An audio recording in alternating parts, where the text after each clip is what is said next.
MSLI TV رہنمائی بدلتی دنیا کے لیے۔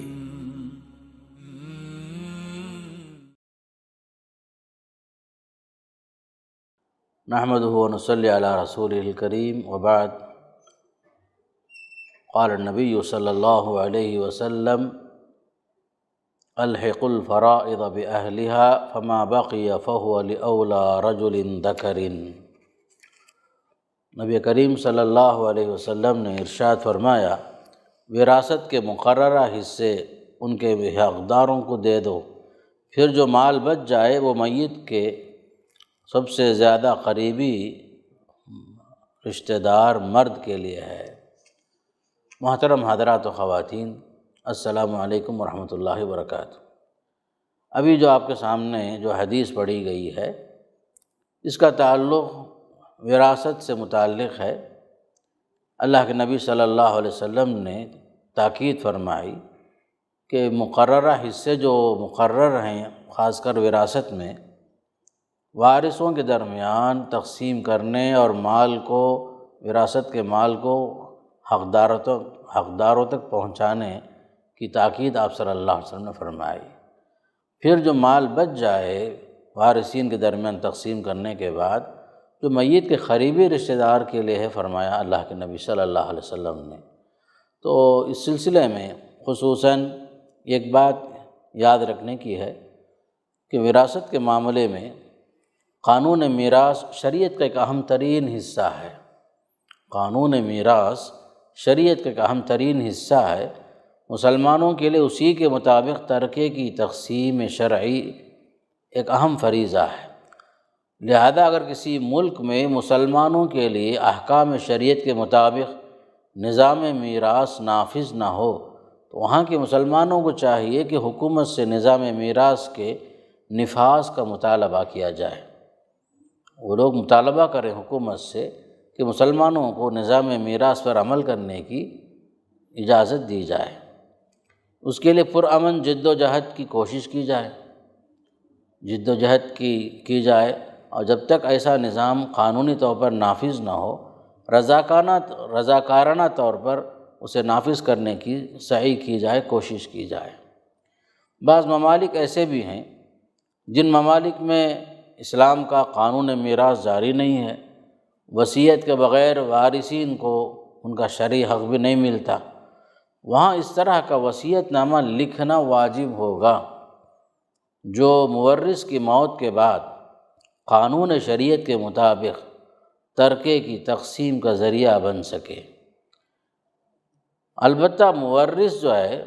وصیت نامے کو نافذ کرانے کے لیے اپنی زندگی میں کسی کو وکیل بنائے، کسی کو نامینی کے طور پر پیش کرے،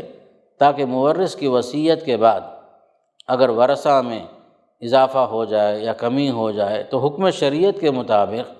حذف و اضافے کا حق اسے حاصل رہے۔ تو بعض ممالک میں خصوصاً شرعاً حق وراثت تقسیم، یعنی حق وراثت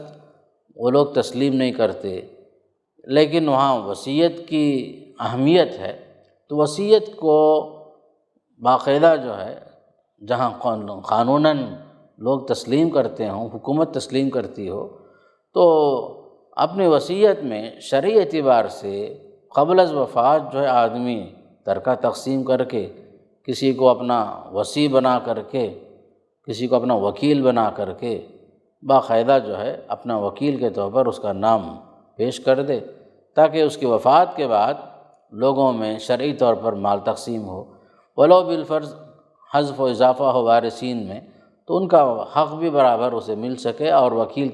تصرف کر سکے۔ تو بہرحال یہ وصیت نامہ لکھنا اس حدیث کے منافی نہیں ہے جہاں آپ صلی اللہ علیہ وسلم نے فرمایا کہ لا وصیت لوارث،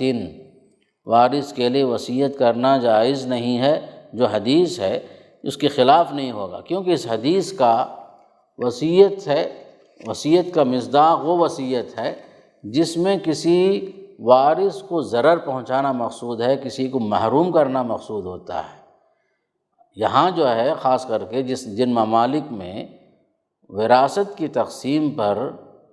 قانونی طور پر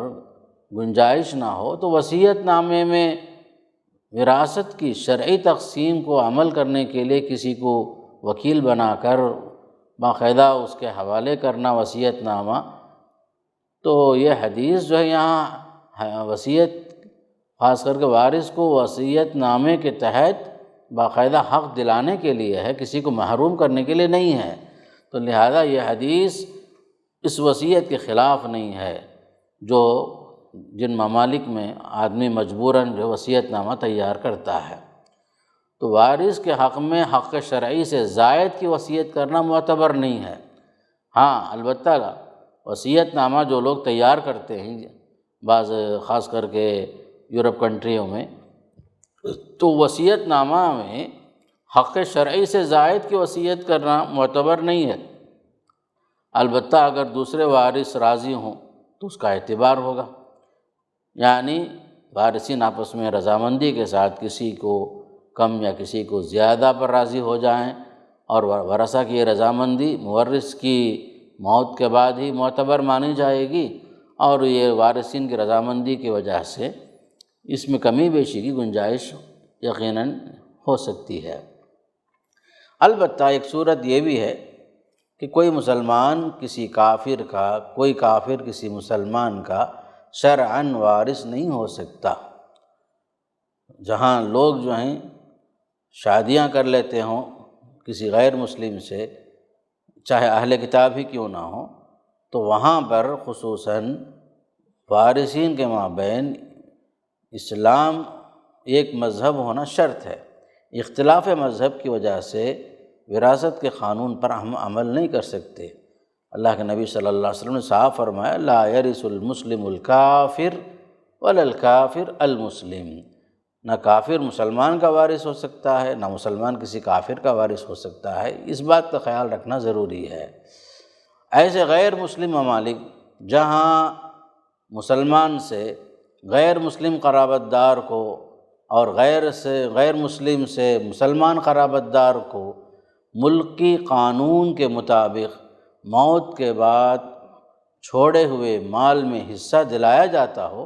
وہاں مسلمان کے لیے اس حیثیت سے اس کا لینا جائز ہوگا کہ اسے حکومت کی طرف سے یہ مال حاصل ہو رہا ہے۔ علماء حضرات نے خصوصاً اس کی بھی صراحت کی ہے، جس ملک میں جو غیر مسلم ممالک ہیں جہاں مسلمان سے غیر مسلم قرابت دار کو اور غیر مسلم سے مسلم قرابت دار کو ملکی قانون کے مطابق موت کے بعد چھوڑے ہوئے مال میں حصہ دلایا جاتا ہو، وہاں مسلمان کے لیے اس حیثیت سے اس کا لینا جائز ہوگا کہ اسے حکومت کی طرف سے یہ مال حاصل ہو رہا ہے، شرعی طور پر نہیں بلکہ حکومت کی طرف سے یہ مال حاصل ہو رہا ہے۔ خاص طور پر اس بات پر فقہی سیمینار میں جو جمبو سر گجرات میں اسلامک فقہ اکیڈمی انڈیا کے 23ویں فقہی سیمینار گجرات جمبو سر میں خاص کر کے 1 سے لے کر 3 مارچ تک 2014 میں میراث اور وصیت سے متعلق چند تجاویز منظور ہوئے تھے، انہی تجاویز میں سے ایک تجویز تھی، یعنی غیر مسلم ممالک میں جہاں مسلمان سے غیر مسلم قرابت دار کو اور غیر مسلم سے مسلمان رشتہ دار کو ملکی قانون کے مطابق اگر موت کے بعد چھوڑے ہوئے مال میں حصہ اگر دلایا جا رہا ہے تو مسلمان کے لیے اس حیثیت سے اس کا لینا جائز ہے کہ اسے حکومت کی طرف سے یہ مال حاصل ہو رہا ہے۔ نیز ترکے کی تقسیم میں اختلاف سے بچنے کے لیے اگر مورث اپنی زندگی میں ہی اپنے ترکے کی حصہ شرعی کے مطابق تقسیم کے لیے کچھ تحریر لکھ دے تو یہ بھی جائز ہے، البتہ اگر وارث کی موت سے پہلے وارثین کی تعداد میں اضافہ یا کمی ہو جائے، اس نئی صورتحال کے مطابق ہی ترکے کی تقسیم ہوگی۔ مثال کے طور پر کسی نے ترکہ تقسیم کر دیا پہلے سے، لیکن اس کی وفات کے بعد وارثین کی تعداد میں کچھ کمی بیشی ہو تو اس نئی صورتحال کے مطابق ترکے کو شرعی اعتبار سے دوبارہ جو ہے تقسیم کیا جائے تاکہ کوئی حق وراثت سے محروم نہ ہو۔ تو مطلب یہ کہ زندگی میں پہلے سے لکھ کر کے رکھ دینا اور وہ شریعت کے مطابق ہو تو یہ چیز جائز ہے۔ بعض مرتبہ ایسا ہوتا ہے کہ شوہر کے لا ولد ہونے کی صورت میں اگر بیوی کے علاوہ کوئی شرعی وارث نہ ہو تو بیوی دو طرح سے ترکے کی حقدار ہوگی، ایک اپنے حصے شرعی کے اعتبار سے، دوسرے علم میراث کی اصطلاح کے مطابق من یرد علیہم میں داخل ہونے کی وجہ سے۔ لیکن اگر شوہر اپنی بیوہ کا حق محفوظ رکھنے کے لیے کوئی تحریر بھی لکھ دے تو کوئی حرج نہیں ہے۔ بعض شکلیں خاص کر کے وراثت کے ساتھ ساتھ ہبہ کا مسئلہ آتا ہے کہ بعض لوگ عام طور پر یہ سوال کرتے ہیں کہ ہبہ کرنا جائز ہے یا جائز نہیں ہے، ہبہ کی شکل صورت کیا ہے؟ تو خصوصاً یہاں ہبہ میں یہ بات جاننا ہے کہ وفات سے پہلے صحت کی حالت میں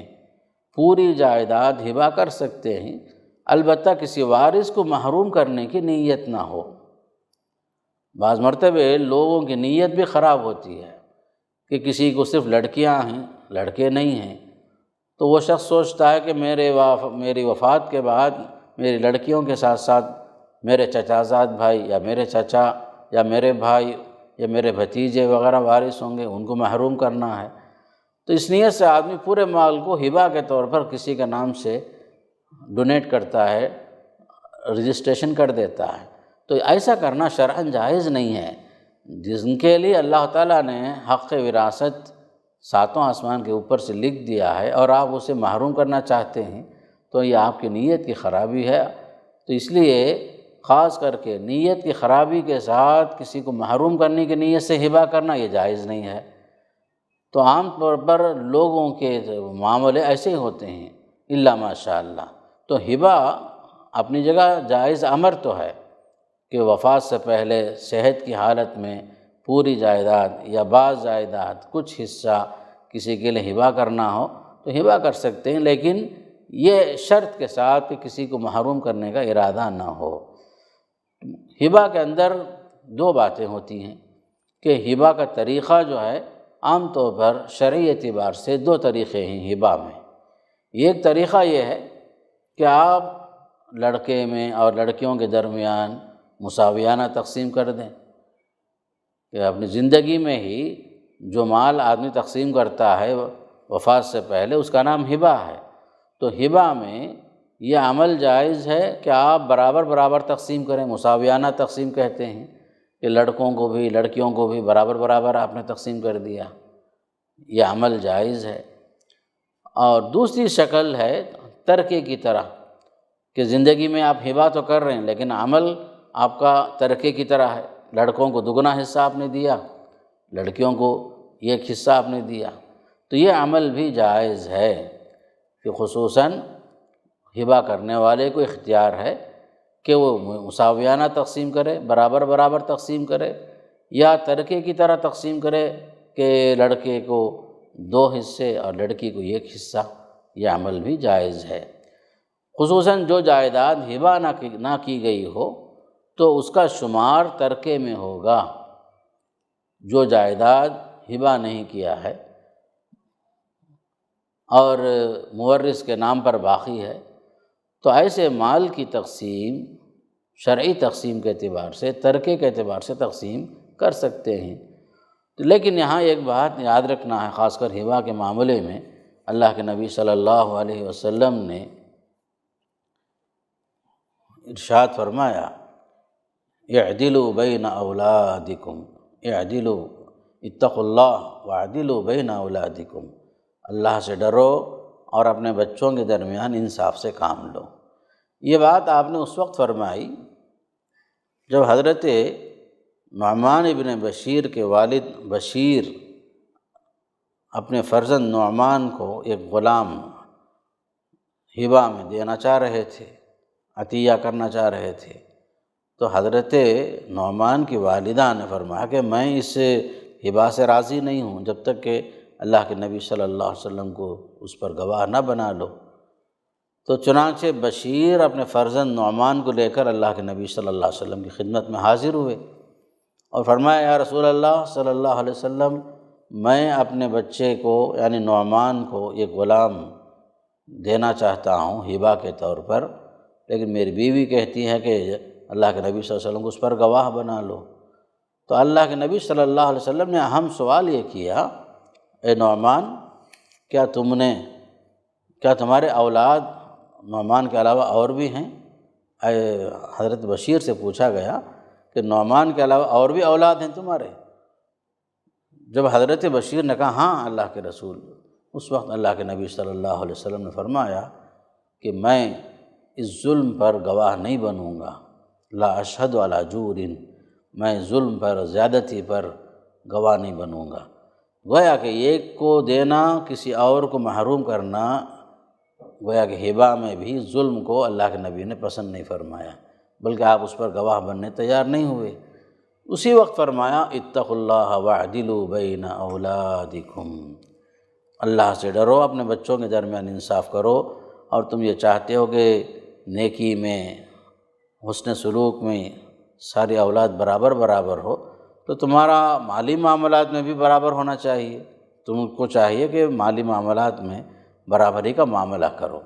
تو اس طریقے سے ہبہ میں خصوصاً جب کسی کو دینا ہو تو وہاں خصوصاً عدل اور انصاف کا معاملہ کرنا چاہیے۔ عدل اور انصاف کا معاملہ ہو، کسی کو محروم کرنا، کسی کو عطا کرنا، کسی کو کچھ کم دینا اور کسی کو محروم ہی کر دینا، یہ سب جائز نہیں ہے۔ جیسے عام طور پر لوگ جو ہیں آخ نامہ کے نام پر تیار کر لیتے ہیں، کوئی نافرمان اولاد ہے تو اس کو محروم کر دیے، اور کوئی متبنہ ہے تو اس کو مکمل دے دیے اور وارثوں کو محروم کر دیے۔ یہ بھی ایک ظلم ہے، زیادتی ہے۔ متبنہ کی حیثیت جو ہے اولاد کی نہیں ہے، متبنہ جو ہے وارث نہیں ہوتا، متبنہ کی شرعی طور پر کوئی حیثیت نہیں ہے، الا ہے کہ وصیت کے طور پر آدمی اگر چاہے تو 1/3 مال اسے دے سکتا ہے، لیکن عملاً ہمارے معاشرے میں اس کو بیٹے کا درجہ دیا جاتا ہے اور اس کو پوری طریقے سے عطا کرنے کے بعد وارثوں کو محروم کر دیا جاتا ہے، جو عملاً جائز نہیں ہے۔ تو خاص طور پر متبنہ حقیقت میں جس کو لے پالک کہتے ہیں، اور وہ لے پالک حقیقی وارثوں میں، حقیقی اولاد میں شمار نہیں ہوتا، تو لہذا کسی کو محروم کرنا یہ بھی جائز نہیں ہے، جو خاص کر کے اولاد میں سے ظلم، خاص کر کے اولاد پر ظلم کرنا، ظلم اس لحاظ سے کہ وراثت سے محروم کر دینا، محض اس کی کسی غلطی کی وجہ سے یا کسی زیادتی کی وجہ سے، کسی نافرمانی کی وجہ سے، یا والدین کی مرضی کے خلاف اس کی شادی اگر کسی اور جگہ ہو گئی یا اس نے کسی اور جگہ شادی کر لی، اس وجہ سے والدین ناراض ہو کر اس کے ساتھ یہ معاملہ کرتے ہیں، یہ بھی جائز نہیں ہے۔ خاص کر کے مالی معاملات ایسے ہیں، وراثت کا معاملہ، یہ سب اللہ کی طرف سے لوگوں کے حصے مقرر ہیں، اللہ نے حصے مقرر کر دیے۔ دینے والا جب اللہ تعالیٰ ہے تو انسان کو یہ جائز نہیں ہے کہ کسی کا حق جو پہلے سے متعین ہے، حصے مقرر ہیں، خصوصاً جو ہے کسی کو محروم کرنا یہ جائز نہیں ہے۔ اور ظلم کی ایک شکل یہ بھی ہے کہ ہبہ میں کسی کو، آدمی کو زیادہ دے دیا، کسی کو کچھ کم دے دیا، یا کسی کو محروم ہی کر دیا، یہ سب شکل جائز نہیں ہے۔ ہبہ میں بھی انصاف کی ضرورت ہے، وراثت کے معاملے میں بھی کسی کو محروم کرنا یہ بھی ظلم ہے، یا متبنہ کو یا لے پالک کو حقیقی اولاد کی طرح پوری طرح وارث بنا دینا، وارثوں کو محروم کر دینا، یہ بھی ایک ظلم ہے، جو ظلم کی شکل میں اللہ کے پاس ناپسندیدہ معاملہ ہے۔ خصوصاً ایک خاص بات ہے وراثت کے معاملے میں یہ بھی کہ جس ملک میں ایک ساتھ سول کوڈ کا مسئلہ ہو، وراثت کے لیے، وراثت کی تقسیم کے لیے گنجائش نہ ہو، تو ایسے ممالک میں، ایسے حالات میں لوگوں کو چاہیے کہ دارالافتاء سے، دارالقضاء سے رجوع کریں وہ لوگ، اور اپنے مسائل شرعی طور پر دارالقضاء سے حل کر لیں، دارالافتاء سے حل کر لیں، اور خاموشی کے ساتھ اپنے شریعت پر عمل کریں۔ بعض حالات ایسے بھی ہوتے ہیں کہ لوگوں کے ظلم و زیادتی کی وجہ سے، وارثین محروم ہونے کی وجہ سے باقاعدہ عدالتوں کا چکر لگاتے ہیں لوگ، چونکہ لوگ اپنی شریعت پر عمل نہیں کرتے، دارالقضاء اور دارالافتاء کے مطابق فیصلے نہیں ہوتے، وارثین محروم رہتے ہیں، تو ایسی صورت میں لوگ مجبوراً جو ہے عدالتوں کے چکر کاٹتے ہیں۔ یہ مسلمان کے لیے جائز نہیں ہے کہ مسلمان قرآن اور حدیث کے ہوتے ہوئے، اس کے تعلیمات کے ہوتے ہوئے اور مالی حقوق پہلے سے متعین ہونے کے باوجود ان کا حق ادا نہ ہو اور وہ مجبور ہو کر خصوصی طور پر عدالتوں کے اطراف چکر لگائیں، زمانہ جو ہے عدالتوں کے پاس گھومتے رہیں۔ یہ مسلمانوں کے لیے جائز نہیں، کسی کو ستانا، کسی کو حق سے محروم کرنا، یہ عمل جائز نہیں ہے۔ تو لہٰذا تمام مسلمانوں کے لیے ایک پیغام یہ ہے کہ اللہ اس کے رسول کے جو قوانین موجود ہیں اس پر عمل کریں۔ مالی معاملات بڑے نازک معاملات ہوتے ہیں، جب تک ہم لوگ حقوق کے معاملے میں برابری کا معاملہ نہیں کریں گے، حقوق کے ادائی میں کوتاہی کریں گے، ہمارے رشتوں کے درمیان یقیناً فرق ہوگا۔ رشتے کیوں استوار نہیں ہوتے ہیں؟ رشتوں کے درمیان کیوں جو ہے الفت اور محبت نہیں ہوتی ہے؟ پرانے زمانے میں خاندانوں میں جو محبت تھی اس کی کمی ہم جو محسوس کر رہے ہیں، اس کا ایک سبب یہ بھی ہے کہ لوگوں کے حقوق ادا نہیں ہوتے ہیں، تو لوگوں کے دلوں میں یقیناً جو ہے دوریاں پیدا ہوتی ہیں، رشتے ٹوٹتے ہیں، لوگوں کے دلوں میں نفرت کے جذبے پیدا ہوتے ہیں۔ جہاں لوگوں کے حقوق صحیح معنی میں ادا ہوں تو وہاں لوگوں کے حق کی ادائیگی کی وجہ سے الفت اور محبت کا ماحول پیدا ہوتا ہے، خاندان کے اندر استحکام ہوتا ہے، لوگوں کے رشتے مضبوط رہتے ہیں اور آپس کے تعلقات میں صحیح معنی میں مضبوطی ہوتی ہے۔ تو لہذا قانون وراثت ہو یا ہبہ کا قانون ہے، سارے قوانین، آئلی قوانین، مالی معاملات، سارے کے سارے اسلام کے طریقے کے مطابق ہونا چاہیے۔ مسلمان اپنی زندگی میں شریعت کو نافذ کریں، اسلام پر عمل کریں اور اپنے مسائل علماء سے حل کرنے کی کوشش کریں۔ اور یہ خاص کر ایک قانون وراثت ایک نازک علم ہے، ایک نازک فن ہے، یہ ہر آدمی اس کا جواب نہیں دے سکتا۔ تو خاص کر جو لوگ جانتے ہیں، اس موضوع سے واقف ہیں، ان لوگوں سے رجوع کرنا چاہیے مسلمانوں کو، کہ اصول جان لینے کی وجہ سے،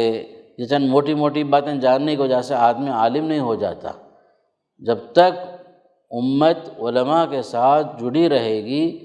اپنے شریعت کے مسائل کو علماء کے بتائے ہوئے بات پر عمل نہیں کرے گی، اس وقت تک یہ امت جو ہے صراط مستقیم پر چل نہیں سکتی۔ تو علماء کو خاص کر کے مسلمانوں کو چاہیے کہ مسلمان اپنے دینی مسائل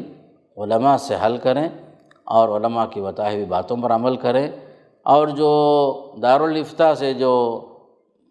خاص کر وراثت کی تقسیمات جو ہوتے ہیں اس پر عمل کریں، اپنے مسائل کو جو ہے شریعت کی روشنی میں حل کرنے کی پوری کوشش کریں۔ اللہ تعالیٰ اس کی توفیق نصیب فرمائے۔ اور خصوصاً جو حدیث ہمارے سامنے ہے، اللہ کے نبی صلی اللہ علیہ وسلم نے جو فرمایا تھا کہ تعلموا الفرائض، علم فرائض سیکھ لو، جان لو اور لوگوں کو سکھاؤ، اور یہ علم سب سے پہلے اٹھا لیا جائے گا، فرمایا اللہ کے نبی صلی اللہ علیہ وسلم نے۔ سب سے پہلے جو علم بھلا دیا جائے گا وہ علم بھی علم میراث ہے، جو علم اٹھا لیا جائے گا وہ علم بھی علم میراث ہے۔ اس لیے آپ صلی اللہ علیہ وسلم نے خصوصی طور پر فرمایا تھا تعلموا القرآن وعلموہ الناس وتعلموا الفرائض وعلموها فإنی امرؤ مقبوض والعلم مرفوع، کہ قرآن سیکھو، سکھاؤ لوگوں کو، علم فرائض سیکھو، جان لو، لوگوں کو سکھاؤ، اس لیے کہ میری وفات ہو جائے گی، مجھے اللہ تعالیٰ